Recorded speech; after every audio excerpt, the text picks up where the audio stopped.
Cholesterol తో ఇబ్బంది పడుతున్నారా? డయాబెటిస్ రివర్స్ చేసుకోవాలా? డైట్ తో పరిష్కారం. Contact functional nutrition Vinisha Reddy. Hi, welcome to my show.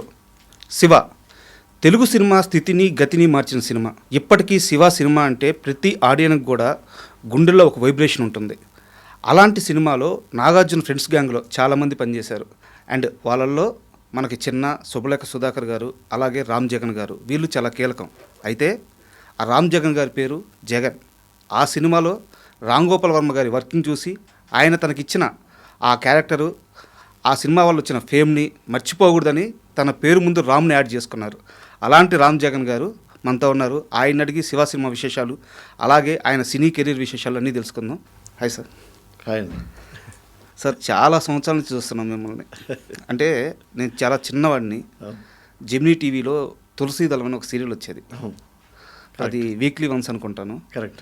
ఆ సీరియల్లో ప్రతి ఫ్రేమ్కి భయపడ్డ అతి చిన్న వయసులో ఉన్న పిల్లవాళ్ళు నేను కూడా ఒకరిని అనమాట. ఓకే, అది యనమూరి గారు డైరెక్టర్ అండి.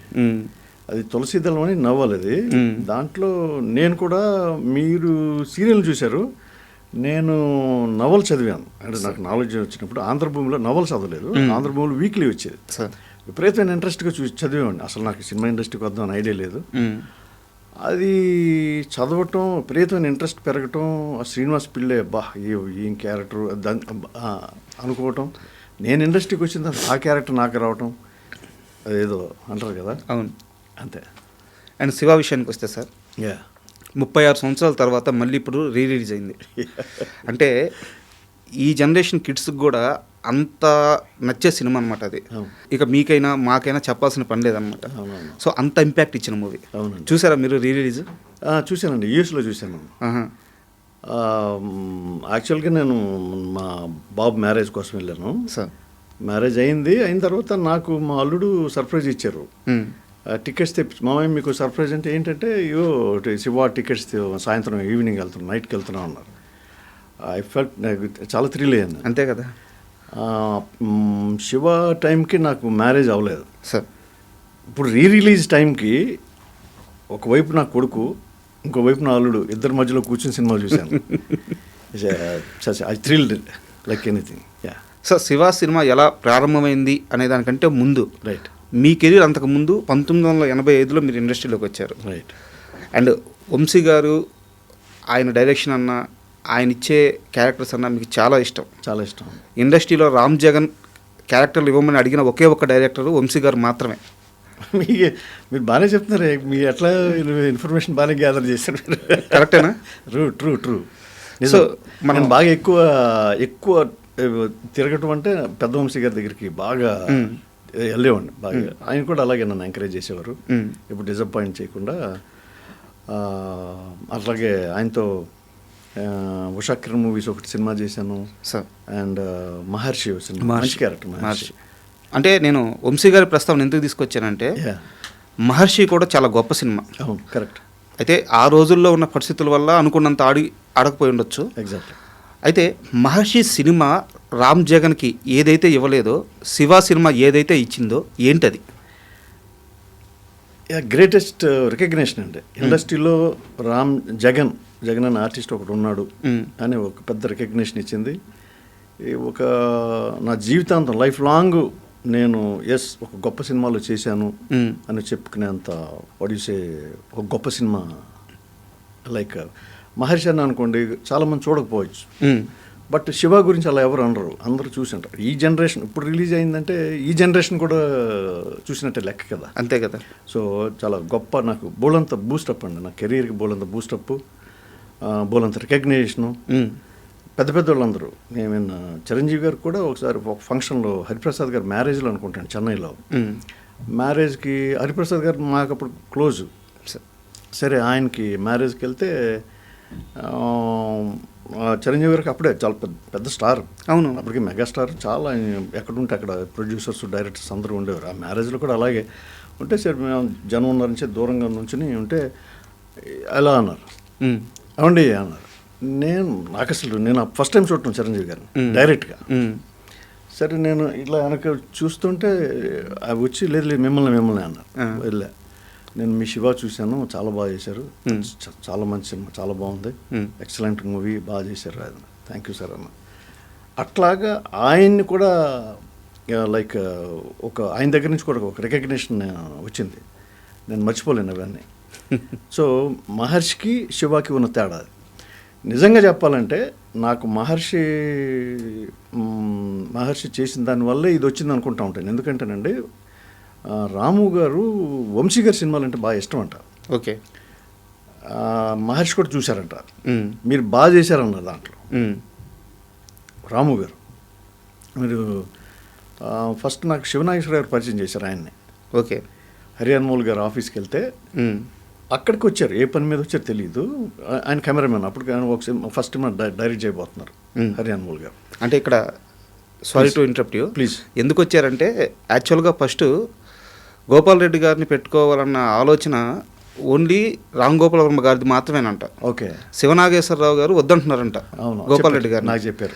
హరిహర్మోల్ గారిని పెట్టుకుందాము, గోపాల్ రెడ్డి గారు చాలా బిజీగా ఉంటారు, ఓకే, కొబ్బరికాయ కొట్టడానికి వస్తే గుమ్మడికాయ కొట్టడానికి రారు, మధ్యలో ఇటు వెళ్ళిపోతారు, ఆయన చాలా బిజీ, చాలా సినిమాలు ఆయన చేతుల్లో ఉండేవి, పెద్ద సినిమాలు. సో అందుకని ఆ రోజు వాళ్ళు హరిహర్మోల్ గారిని కలవడానికి వస్తే ఎగ్జాక్ట్లీ మీరు అక్కడ ఉన్నారు. అక్కడ నేను ఉన్నాను. అక్కడే నేను హరియాన్మోల్ గారి దగ్గర ఉన్నట్టు ఆయన ఈజ్ వెరీ ఎఫెక్షనేట్ అండి. మమ్మల్ని చాలా ఒక ఫ్రెండ్ లాగా, ఎంతో పెద్ద కెమెరామెన్ లాగా ఉండేవారు కదా ఆయన. అందరితో చాలా క్లోజ్గా ఉండేవారు. ఆయన పోలీస్ రిపోర్ట్ అని సినిమా స్టార్ట్ చేయబోతున్నారు.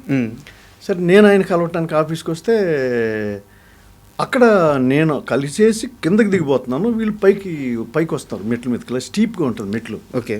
వాళ్ళు పైకి వస్తున్నారు కదా, నేను కొంచెం పక్కకు వచ్చాను. వాళ్ళు పైకి వచ్చిన తర్వాత నాగేశ్వరరావు గారు ఏం జరిగినా అంటే, ఏం లేదని హరి గారిని కలవటానికి వచ్చాను, హరియాన్మోల్ గారు కలవటం.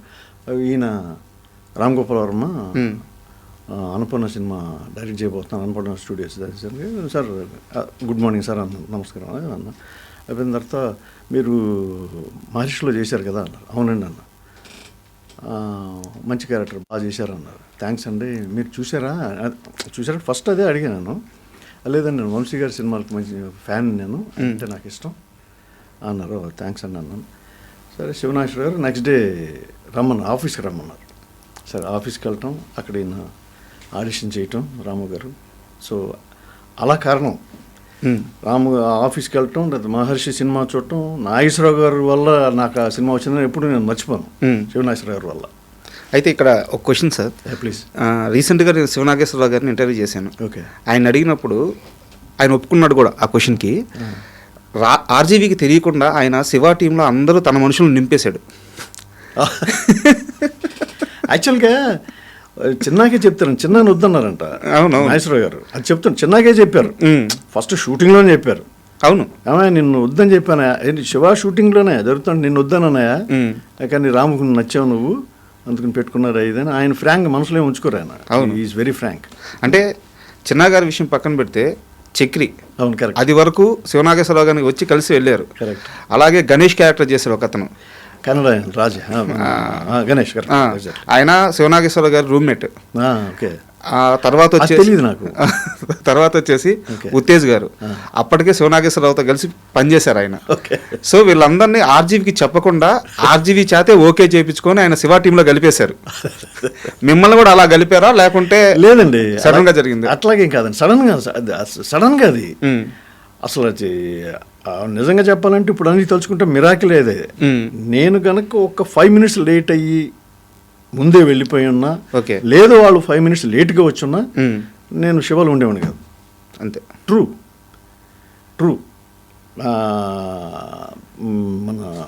నేను హరిగారిని అసలు టోటల్గా హరిగారిని కలవడానికి రాకపోయి ఉంటే ఆ రోజు లేదు, నేను ఆ సినిమాలో ఉండేవాడిని కాదు డెఫినెట్గా. అంతే, ఎందుకంటే మీరు ఎలాగో వెళ్ళి అవకాశాలు నేను తక్కువ అంటే అడుగుతాను. అంటే ఎవరి దగ్గర నుంచి కాల్ వస్తే నేను వెళ్తానండి, పరిగెత్తుకెళ్తా. ఎవరి దగ్గర నుంచి వచ్చింది అనుకోండి, వెంటనే వెళ్తాను, ఇమీడియట్గా వెళ్తా. ఎవరు కొత్త డైరెక్టర్, చిన్న director, I never see that. మీకై మీరు వెళ్ళి కలవరు కదా ఎవరిని? ఏదో మీకు నచ్చిన వాళ్ళు, మీకు తెలిసిన వాళ్ళు. నచ్చటం కాదండి, నాకు నచ్చటం కాదు. అది ఎట్లా ఉంటుందంటే కొంచెం అలవాటు లేకేమో అడగటం, లైక్ ఏమనుకుంటారు, అవును, ఎట్లా రిసీవ్ చేసుకుంటారు. అంటే ఇవ్వకపోయినా పర్వాలేదు, ప్రాపర్గా రిసీవ్ చేసుకుంటారు లేదన్నా సంథింగ్ ఏదో అట్లా ఏదో ఉండేది. ఈయన చాలా ఫెంటాస్టిక్గా రిసీవ్ చేసుకున్నారు పెద్ద వంశీ గారు, పిన్సిట్ రవిరాజ గారు కూడా. నేను నా దగ్గర వర్క్ చేయలేదు కానీ హ్యాట్స్ ఆఫ్ ఆయనకి, హ్యాట్స్ ఆఫ్ అంతే. ఎక్సలెంట్. అసలు ఎంత ప్రేమగా ఇంట్లోకి పిలిచి కూర్చోబెట్టి కాఫీ ఇచ్చి సిగరెట్ తాగి చేయనట్టు లేసారు, అలవాట్లేదు. అంత గొప్పగా నేను మర్చిపోలేను ఆయన్ని. వర్క్ చేయలేదు. అలా ఉంటే నేను 10 సార్లు 4 సార్లు ఎప్పుడైనా వెళ్ళగలుగుతాను నేను. అంతే కదా, ఎవరైనా అంతే, ఎవరైనా మన సైకాలజీ కరెక్ట్. అంతే తప్పించి వెళ్ళకూడదు అనే రూల్ ఏం పెట్టుకోలే. ఒక అలా అదేదో ఒక ఆర్జీవి గారు కలిశారు, యా రేపు రమ్మన్నారు, రైట్. ఆఫీస్కి వెళ్ళారు. అవును. తేజ గారు మీ మీద ఏదో పని చేశారంట. పంచ్ వేయలేదండి, పంచ్ వేయలే. అంటే ఆడిషన్ చేశాను, విపరీతంగా నచ్చింది. అంటే నాకు ఇప్పటికీ గుర్తు రాము గారి ఫేస్లో అంత వాట్ యు సే ఒక, అంటే నేను చేసింది ఎలా చేస్తానో కూడా నాకే తెలియదు. అంతకుముందు ఎప్పుడు చేయలేదు నేను. అది ఒక బిట్ ఏదైతే పెర్ఫామ్ ఏదైతే చేశానో అది అంతకుముందు నేను ఎక్కడ చేయలే. అవును. సో నాగేశ్వరరావు గారు నాగేశ్వరరావు గారు చాలా బాగుంది కదా, వండర్ఫుల్ అన్నారు, అయిపోయింది. నెక్స్ట్ డే మార్నింగ్ రమ్మన్నారు. నెక్స్ట్ డే మార్నింగ్ అంటే ఓకే. అప్పటి వరకు ఉన్నది ఏంటంటే ఎస్ ఓకే, నేను ఓకే అనుకుంటున్నాను, నేను సెలెక్ట్ అయ్యాను అనుకున్నా. నెక్స్ట్ డే మార్నింగ్ రమ్మంటే నేను ఈవినింగ్ వెళ్ళాను. నాకు పని వల్ల సంథింగ్ నాకు గుర్తులేదు, కానీ ఈవినింగ్ వెళ్ళా. జగన్ పొద్దున్న రమ్మంటే ఇప్పుడు వచ్చేవేంటి, రాము గారు ఇప్పుడే వెళ్ళాడు అని. సారీ సార్ అని చెప్పా పని గురించి. సరే రా అని మళ్ళీ సేమ్ అంతకు ముందు రోజు ఆడిషన్ చేసిన రూమ్లోకి తీసుకెళ్ళి కూర్చోబెట్టి తేజ మన లెటర్ హెడ్ ఇది ఉంటుంది కదా, లెటర్ హెడ్ మీద అన్నపూర్ణ స్టూడియోస్ లెటర్ హెడ్ మీద డేట్లు రాసి డేట్లు రాసిస్తే చాలా డేట్లు ఉన్నాయి. డేట్లు ఉంటే ఇది దాదాపు 6 months, ఎవ్రీ 15 days, every మంత్కి 15 days అట్లా. లైక్ జనవరి నుంచి ఫిబ్రవరి, మార్చ్, ఏప్రిల్, మే అట్లా చెన్నై నుంచి హైదరాబాదు వర్క్ చేసి రావాలి.